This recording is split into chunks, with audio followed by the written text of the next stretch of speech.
بسم اللہ الرحمن الرحیم۔ بسنت کے معنی کیا ہیں؟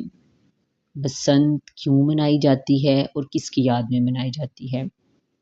بسنت ہندوستانی زبان کا لفظ ہے جس کے معنی بہار کے ہیں۔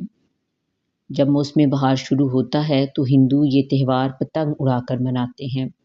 بیسیکلی یہ ہندوؤں کا تہوار ہے جو مسلمانوں میں فروغ پا رہا ہے۔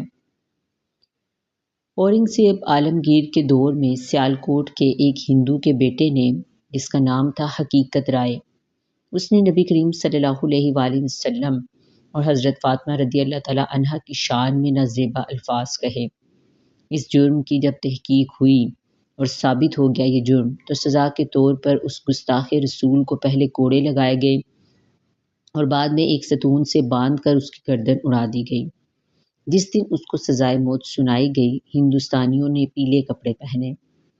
اگلے سال ہندوؤں نے حقیقت رائے کی برسی منائی اور اس برسی پر پیلے کپڑے پہن کر ناچ گانا کر کے اور پتنگیں اڑا کر اس سے اپنی محبت کا اظہار کیا۔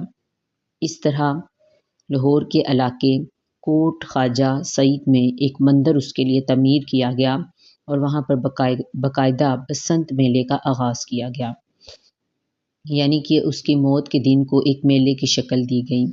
کیا آپ یہ حقیقت جاننے کے بعد بھی ایک گستاخ رسول کے دن کو سیلیبریٹ کریں گے؟ کیا مسلمانوں کو یہ گوارا ہے؟ اور اگر نہیں گوارا تو اس کا بائیکاٹ کریں۔